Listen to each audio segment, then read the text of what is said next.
여러분, 모든 사람들이 살아가면서 같은 어떤 공통점들을 보이는 모습들이 존재합니다. 특별히 성경을 보면 이제 믿음의 사람들의 공통점이 있는데요. 그 중에 하나가 고난을 받았다는 것입니다. 그리고 그 고난을 이겨냈다라는 것입니다. 그러니까 믿음의 사람들의 공통점들을 보면 사람들이 다 그렇지만 고난을 받지 않은 사람이 아무도 없고요.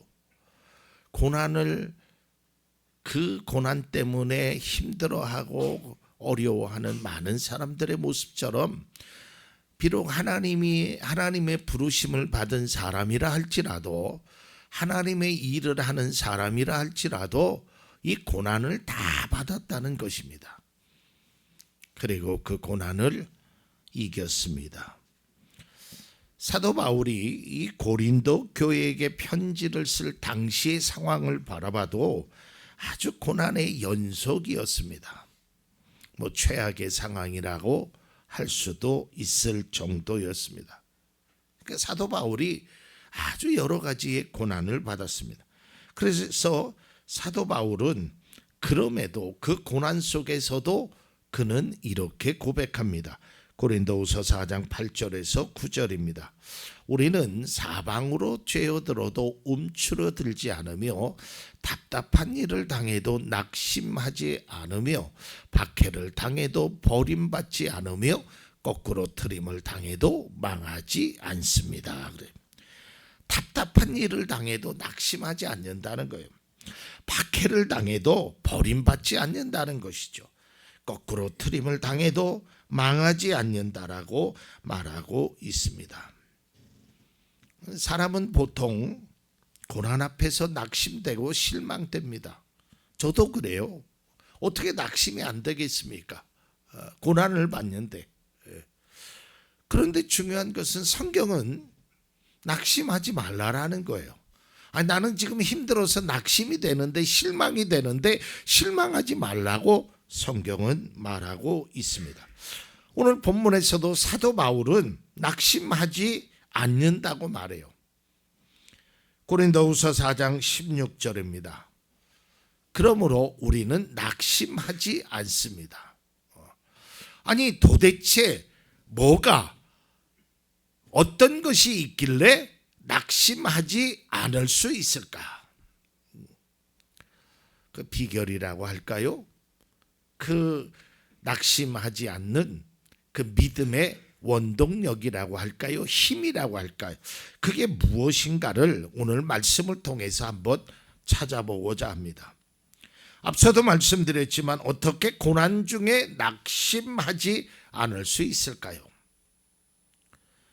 바울은 단순히 고난을 겪는 사람을 위로하는 것이 아닙니다. 사도 바울 자기 자신도 겪어봤고요. 지금도 겪고 있고요. 그 고난이 사람의 힘으로는 도저히 해결할 수 없는 엄청난 고난을 겪었음에 자기 자신이 그러기 때문에 그는 낙심하지 말라고 얘기하는 거예요. 여러분, 사도 바울이 빌립보 교인에게 편지 쓴 내용을 보면 나도 많은 일을 경험했습니다. 추위도 더위도 아픔도 고난도 배고픔도 배불름도.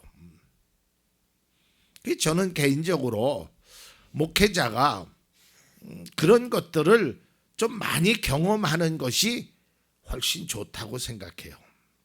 배고픈 것도 경험해 보고요. 아픈 것도 경험해 보고요.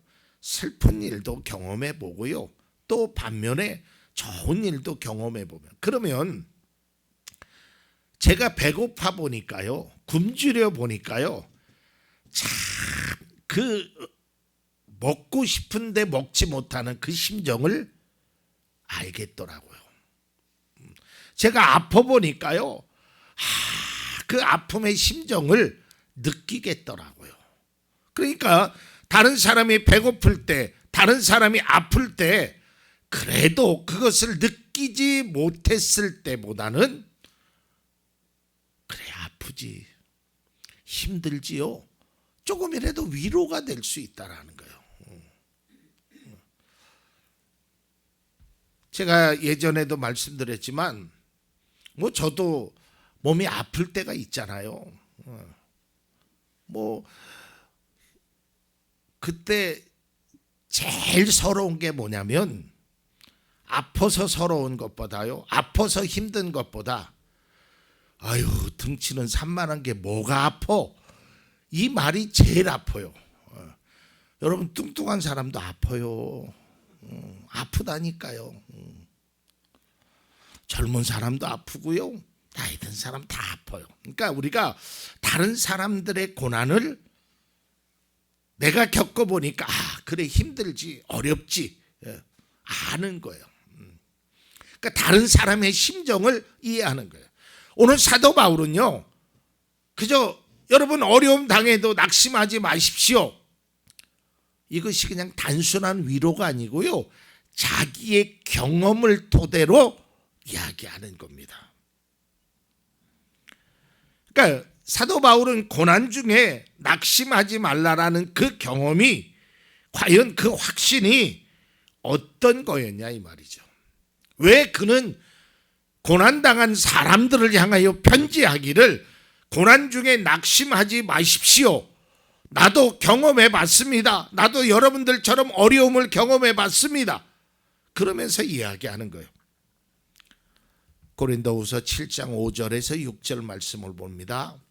우리가 마게도냐에 이르렀을 때에도 우리의 육체는 조금도 쉬지 못하였습니다. 우리는 여러 가지로 환난을 겪었습니다. 밖으로는 싸움이 있었고 안으로는 두려움이 있었습니다. 그러나 시리에 빠진 사람을 위로해 주시는 하나님께서는 디도를 돌아오게 하심으로 우리를 위로해 주셨습니다. 그래요. 여러분 5절을 보세요. 5절에 보라보면 뭐라고 써 있느냐면 여러 가지 환난을 겪었고 밖으로는 싸움이 있고 안으로는 두려움이 있어요. 그러나 하나님께서 이게 우리의 경험이잖아요. 저도 경험해봤고 여러분들도 경험해봤어요. 저도 환난을 겪었어요. 뭐 개인적으로도 그랬고 목회를 하면서도 어려움이 있었어요. 그러나 지금까지 이렇게 견뎌올 수 있었던 것은 하나님이 함께 하신 거야. 우리 성도님들이 함께 하심이. 그러니까 그때마다 위로해 주시더라니까요. 저도 목회를 하면서 어느 때는 정말 좌절되고 실망스럽고 고통스럽고 이 위기를 어떻게 극복할까 전전긍긍하면서 그런데 생각지도 않던 은혜를 주시는 거예요. 그런 일들을 경험하게 됩니다. 생각지도 않던 하나님이 큰 선물도 주셨고요. 큰 위로도 주셨고요. 큰 기쁨도 주셨어요. 그래서 제가 성도님들에게 말하고는 하나님께 맡기면 하나님이 해주십니다. 그런 믿음의 경험에 의한 확신이에요. 뭐 제가 특별나서 하나님이 해주신 게 아니에요. 제가 여러분들보다 훨씬 더 못한 부분들이 많이 있을 겁니다. 부족한 부분들이 여러 면에서 있을 겁니다. 그럼에도 하나님은 믿음의 자녀이기 때문에 사랑하셔서 그때마다 힘들 때 힘도 주시고 어려울 때 지켜주시고 괴로울 때 눈물도 닦아주시고 하나님의 그런 위로하심이 있어서 저도 성도님들에게 말씀드리는 거예요. 하나님을 떠나지 마십시오. 하나님 안에 있으십시오. 하나님이 여러분들을 지켜주시고 하나님은 결코 우리를 버리시지 않는 하나님이심을 저는 경험을 위하여 또한 경험에 의해서 말씀에 의해서 제가 자신 있게 말씀드리는 겁니다. 사도 바울은 확실한 것은 고난 앞에서 낙심하지 말아야 할 이유는 하나님이 그 고통을 그 고난을 지켜주신다는 것이죠. 여러분 보통요, 어떤 것을 아는 사람과 알지 못하는 사람은 차이가 있습니다. 여러분, 우리가 길을 가더라도요, 목적지가 분명하고 가는 길을 알면 발걸음이 자신감이 있어요. 뭐 두리번 하지도 않아요. 누구에게 물을 필요도 없어요. 그냥 가는 거예요. 이 길이 맞으니까. 근데 반대로 목적지 가는 길을 제대로 알지 못해요. 그러면 여기가 맞나? 저기가 맞나? 내가 잘못 왔나? 막 불안하기도 하고요. 사람에게 묻기도 합니다. 그 가는 길이 어디입니까? 네, 잠깐 이 타이밍에 우스갯소리를 한번 해야 될 것 같으네요. 원래 서울 사람이잖아요. 서울에서 길을 묻잖아요. 그러면 저쪽 한 다음 블럭이나 이렇게 가서 뭐 오른쪽으로 가서 이렇게 알려주거든요. 근데 이제 충청도 와갖고 한 30년 전에 이제 길을 물어봤어요. 저기 가면 금방 나와. 아무리 가도 안 나와요. 안 나와.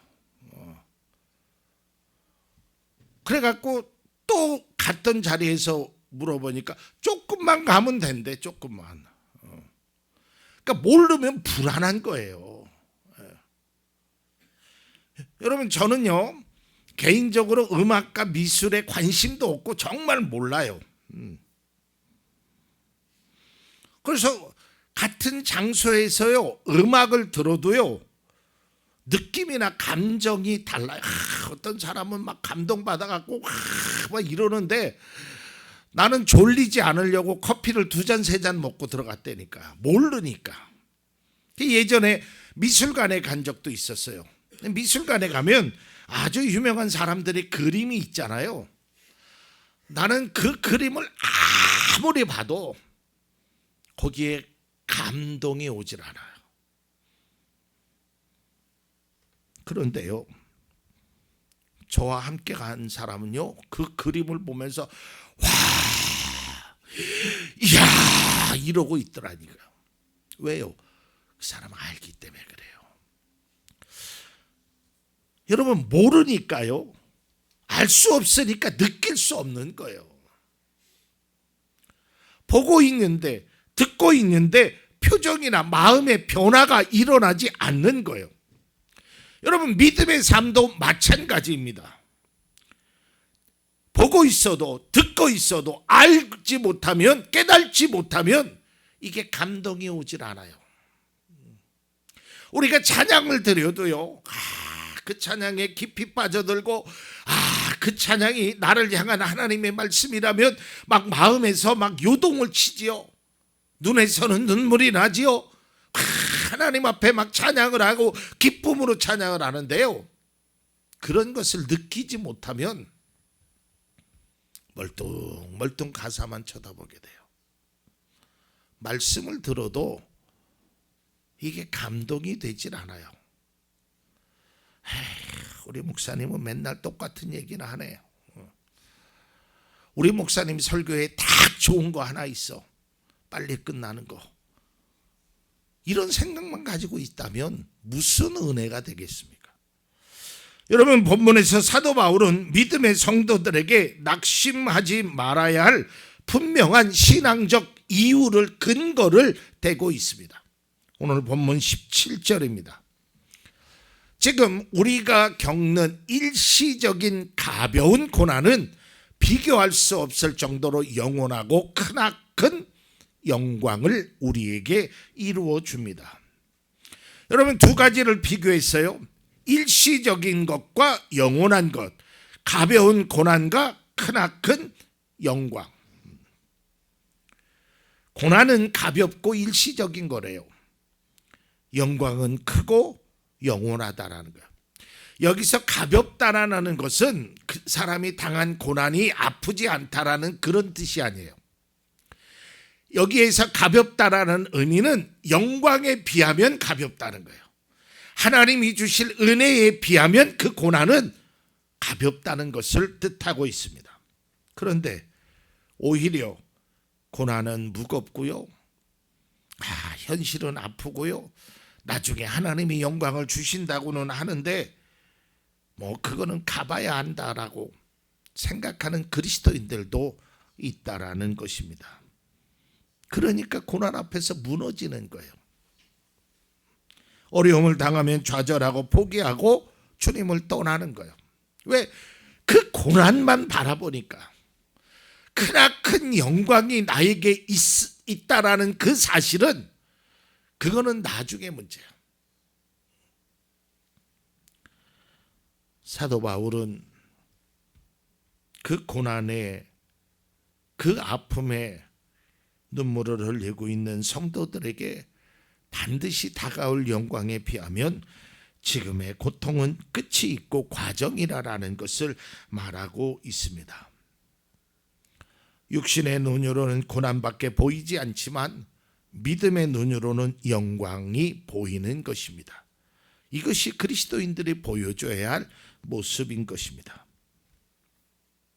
그리고 오늘 핵심적인 말씀을 드립니다. 고난에 대한 사도 바울, 그는 왜 낙심하지 않았을까? 또 낙심하지 말라고 했을까?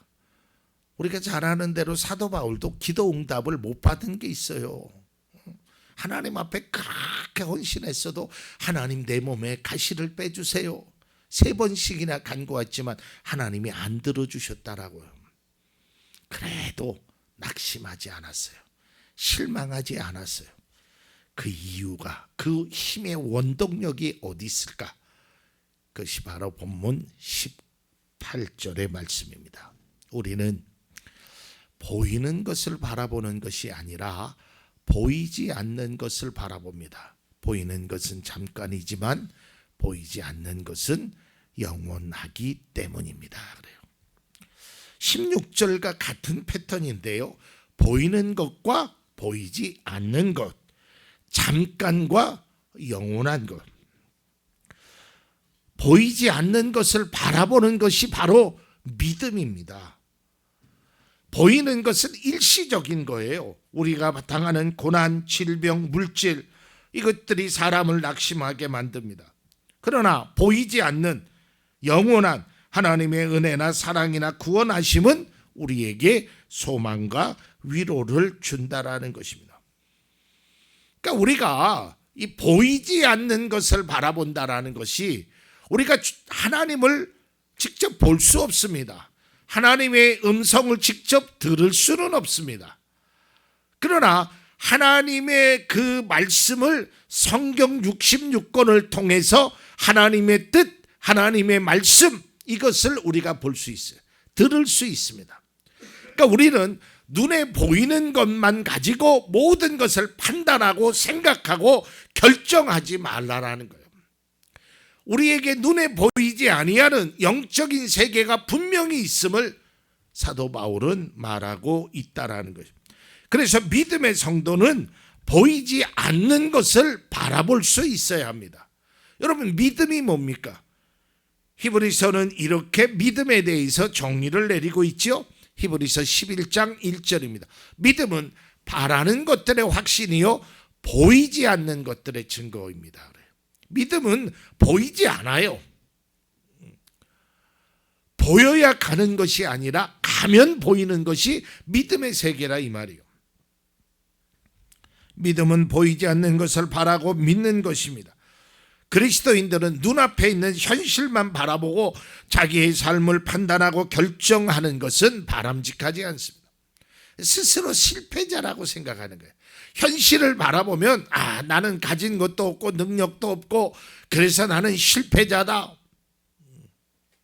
그러고 있다라는 거예요.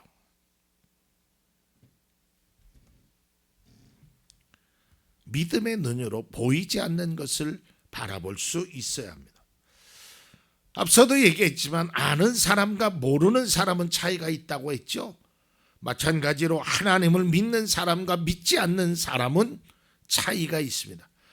여기에서 하나님을 믿는 사람은 그리스도인이고 믿지 않는 사람은 비그리스도인을 말하는 것이 아닙니다. 믿음의 사람 중에 정말 하나님을 믿는 사람과 그저 형식적으로 교회를 신앙을 가진 사람 분명하게 다릅니다. 뭐가 다르냐? 내 앞에 펼쳐져 있는 문제와 고통을 바라보는 시선이 다르다는 거예요. 여러분 그런 말 많이 들어보셨죠? 인생은 해석에 달려 있다고. 내 앞에 문제만 바라보면 그 문제가 나를 다 짓누르고 있는 거야. 한 발자국도 앞으로 나아갈 수 없어요.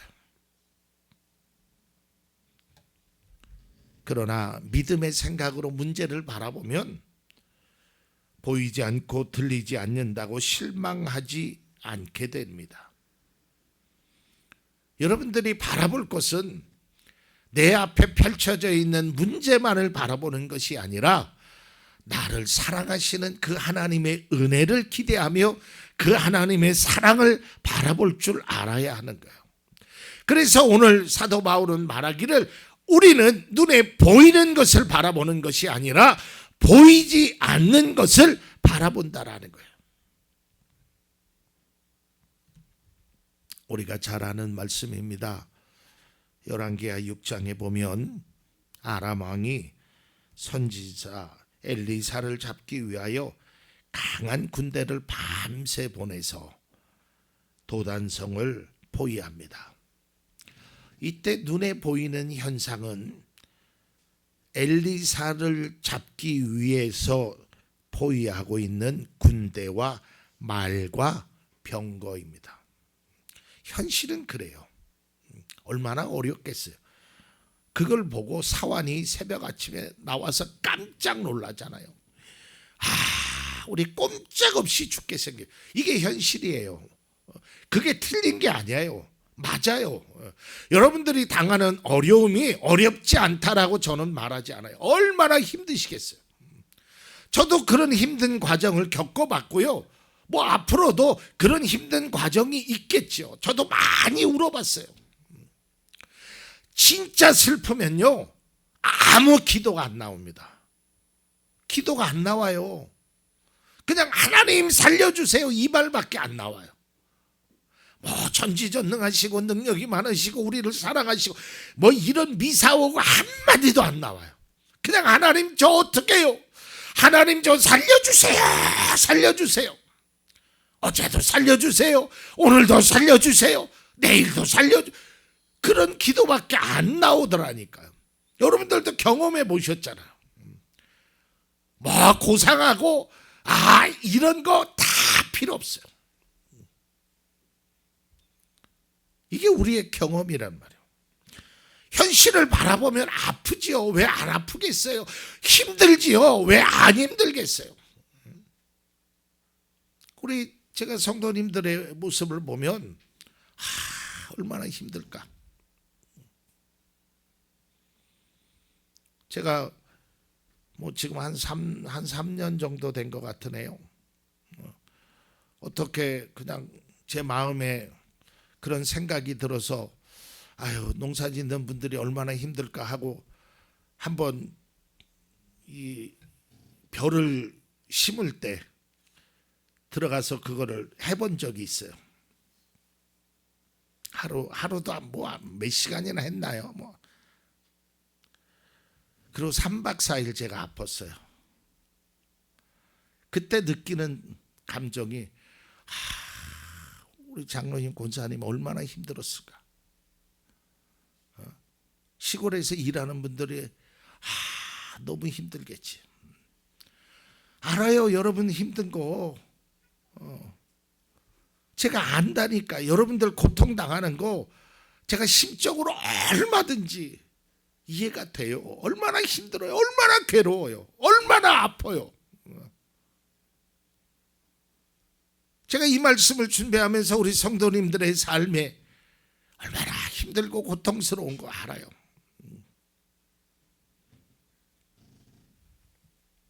얼마나 아플까. 얼마나 외로울까. 얼마나 지칠까.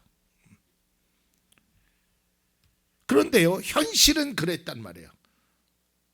그 아픔의 현실, 그 도단성을 가득 메운 아람 왕의 군대를 바라보면 실망할 수밖에 없지요. 그러나 엘리사는 실망하지 않았습니다. 왜냐고요? 보이지 않는 것을 바라봅니다. 그리고 그 사환의 눈을 열어서 이야기합니다. 열왕기하 6장 16절입니다. 사환에게 엘리사가 말하였다. 두려워하지 말아라. 그들의 편에 있는 사람보다는 우리의 편에 있는 사람이 더 많다. 왜냐고요? 엘리사는 하나님이 보내주신 불말과 불병거를 보았기 때문이에요. 믿었기 때문이에요. 여러분, 오늘 이 말씀을 꼭 마음에 간직할 수 있기를 바라요. 내 눈앞에 보이는 것만 바라보는 것이 아니라 보이지 않는 것을 내가 바라보게 하옵소서. 이게 우리의 기도가 돼야 돼요. 우리의 현실은 너무 열악해요. 너무 아파요. 너무 괴로워요. 너무 슬퍼요. 그러나 언제까지 좌절하고 있을 수만은 없단 말이에요. 언제까지나 괴로워하면서 포기할 수 아니에요. 믿음의 눈으로 보이지 않는 것을 바라볼 수 있어야 돼요. 이게 믿음의 사람이에요. 하나님이 나를 얼마나 사랑하시고 나를 얼마나 귀한 존재로 여기시는 그것을 바라볼 줄 아는 것이 그게 믿음이란 말이에요. 언제까지 현실만 바라보고 언제까지 현실 앞에서 무릎 꿇고. 하나님은 여러분 현실의 그 어려움 앞에서 우십시오. 하나님을 찾아가서 하나님 앞에 울어야 돼요. 괴로울 때 주님 앞에 우십시오. 그러나 꼭 한 가지를 기억하십시오. 문제만 바라보는 것이 아니라, 눈에 보이는 것만 바라보는 것이 아니라 보이지 않는 그 하나님의 섬세하신 계획, 하나님의 뜻, 하나님의 위로, 하나님의 사랑, 그것을 바라볼 줄 알아야 합니다. 이제 보이는 것에 우리의 눈과 마음과 귀를 다 빼앗기지 않기를 바랍니다. 가끔 사람들이 우리에게, 욥에게 친구들이 찾아와서 이야기하잖아요. 야, 너 현실을 바라봐라. 하나님이 너 벌 준 거야. 현실 속에서 계속적으로 이야기를 합니다. 그러나 거기에는 문제의 해결의 답이 없습니다. 나중에 욥이 깨달지요. 내가 하나님을 그동안 귀로만 들었는데 이제는 알게 됐다. 하나님을 바라볼 줄, 보이지 않는 것을 바라보는 것입니다. 이제 더 이상 보이는 것만 바라보고 실망과 낙심하지 마시고요. 보이지 않는 것을 바라봄으로 하나님이 주시는 은혜와 평안을 통해 고난과 비교할 수 없는 영광을 얻을 수 있는 우리 모두가 되기를 간절히 소망합니다. 그것을 위해 기도할 것입니다. 여러분들의 고난과 아픔, 제가 다 이해할 수는 없어도 이해하려고 노력합니다. 힘든 거 압니다. 지치는 거 이해합니다. 괴로운 거 저도 경험해 보았습니다. 그러나 더 이상 현실 앞에서 현실만 바라보고 무너지지 않기를 바랍니다. 보이지 않는 것을 바라보면서 믿음으로 나아가면 하나님이 주시는 큰 영광, 비교할 수 없는 그 영광의 주인공이 바로 여러분이 됨을 믿는 것이 바로 믿음입니다.